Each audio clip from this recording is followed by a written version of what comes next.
পারছি না বাবা এভাবে মেঝেতে কেন শুয়ে আছেন। না মানে বাবা বিছানাতেই শোয়, কিন্তু মাঝে মাঝে মেঝেতে আসলে মায়ের ঘুমিয়ে ঘুমিয়ে ফুটবল খেলতে খুব ভালো লাগে। কখন যে কটা গোল দিয়ে দেবে সেটা কেউ জানে না, বুঝলে? তাই আচ্ছা রাজ, মায়ের এই সমস্যাটা নিয়ে ডক্টরের সঙ্গে কথা হয়েছে? দেখিয়েছো ডক্টর? হ্যাঁ, ডক্টর দেখিয়েছি। আর ডক্টর বলেছেন যে মায়ের অতিরিক্ত মানসিক চাপ আর কম ঘুমের জন্য এই অবস্থা। আসলে মায়ের জীবন নিয়ে অনেক আশা, আর আমরা কেউ মায়ের এই আশা স্বপ্ন পূরণ করতে পারিনি।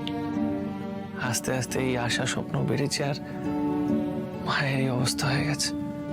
আর তুমি চিন্তা করো না, আস্তে আস্তে সব ঠিক হয়ে যাবে। আমি ম্যানেজ করে দেবো। না রাজ, ম্যানেজ হওয়ার হলে অনেক আগে হতো। এতদিনেও যখন কিচ্ছু ম্যানেজ হয়নি, তখন এবার যা করার আমাকেই করতে হবে। এই সময়টা না আমাদের মাথা ঠান্ডা রেখে চলার সময়। কে জানে কাল সকাল থেকে আবার নতুন কি অপেক্ষা করছে আমাদের জন্য।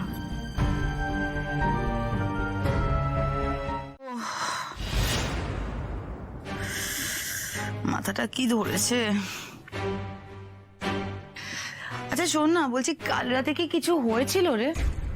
আমার না কিছু মনে পড়ছে না।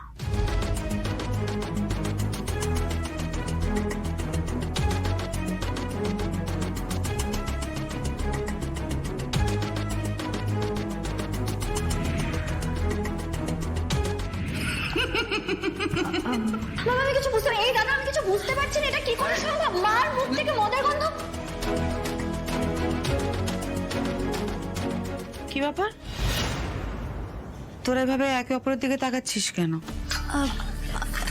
আসলে কাল না না আমি আমি আমি বলছি আসলে মা, বলছি আমি না তোমার জন্য একটু আদা দিয়ে চা বানিয়ে দিই, একদম সেরে যাবে মাথা ব্যথাটা। দাঁড়াও,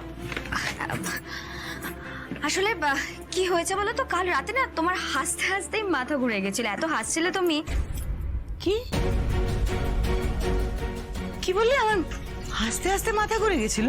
হ্যাঁ তো, ওই যে শাশুড়ি মা হেঁচে ফেলেছিলেন আর ওনার হাত থেকে মাছের পিসটা তোমার পাতে গিয়ে পড়ে গেছিল। তারপর থেকে তুমি যেভাবে হাসছিলে, হাসি থামছিলই না, মাথা ঘুরে গেছিল তোমার।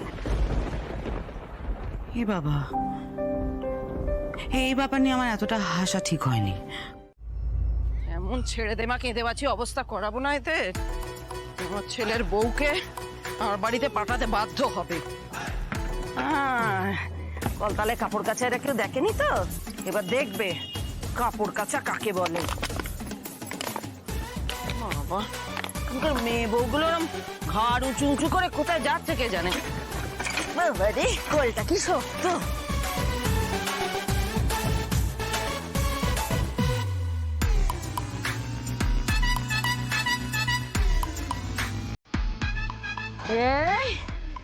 এইবার দেখো দেখো কাপড় কাচা কাকে বলে।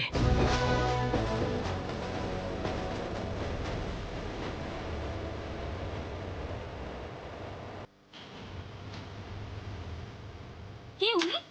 হ্যাঁ, কে উনি? এপারে তো কখনো দেখিনি, বস্তি থেকে উঠে আসেনি তো। কলতলায় কাজছে, কোন বাড়ির মহিলা ইনি? আমি তো বলছি, আমি কে বললে কিন্তু বিপদে পড়ে যাবেন। যান যান, নিজের কাছে যান যান। শুনুন, বেশি ঝামেলা করলে না পুলিশ ডাকতে বাধ্য হব। ওই অত সহজ নয় ভাই, থানা আমার কেনা আর পুলিশ আমার চেনা। আগে আপনার পরিচয়টা দিন, তারপরে আমরা দেখে নেব কি করতে হবে। ওনাকে তোমরা চেনো না? উনি তো স্ত্রীর শাশুড়ি। আরে শ্রী শাশুড়ি মানে আমাদের শ্রী শাশুড়ি? কি হয়েছে দেখি দেখি, কি হয়েছে কি হয়েছে শিউলি? দেখ না কি হয়েছে? দাঁড়া দাঁড়া দাঁড়া দাঁড়াও। সরো, মা কি করেছে? আরে কি হয়েছে মা? এই তো সবাই এসে গেছে, এটাই তো আমি চাইছিলুম। শ্রী, সকাল থেকে তোর শাশুড়ি কি শুরু করেছে বলতো?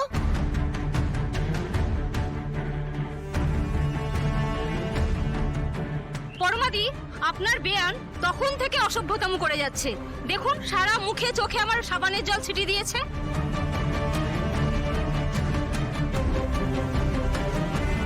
ছি পরমা, এ কোন বাড়িতে মেয়ের বিয়ে দিয়েছো তুমি?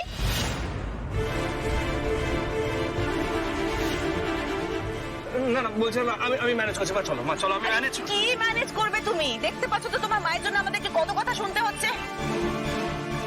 দিদি বলছি কি, বাড়িতে তো বাথরুম আছে, বাথরুম থাকতে কেউ কলতলা এসে জামা কাপড় কাচে, আপনি চলুন না। আপনি বুঝতে পারছেন, শুধুমাত্র আপনার জন্য এতগুলো লোকের সামনে না আমাদের নাক কাটা যাচ্ছে। সবাই বলছে যে স্ত্রীর শাশুড়ি রুচিহীন, কোনো ক্লাস নেই।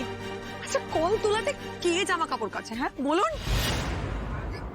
তুমি বোকার হদ্দ সেটা আমি জানতাম, এখন দেখছি তুমি গাদা।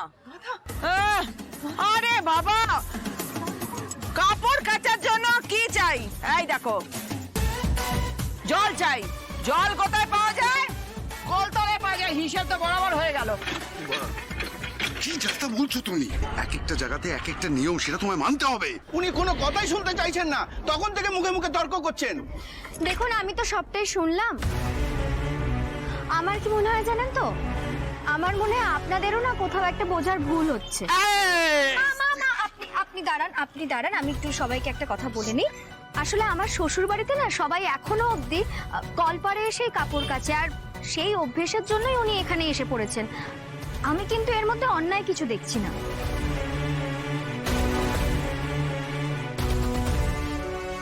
কেমন বাড়িতে বিয়ে হয়েছে রে তোর শ্রী? বর শুনেছি বিরাট বড় ব্যবসায়ী, তা তার ঘরদোর নেই? এই বড় ওনাকে নিয়ে বাড়িতে চলো, তারপরে যা কথা বলা হচ্ছে। যাও বলো। বেয়ান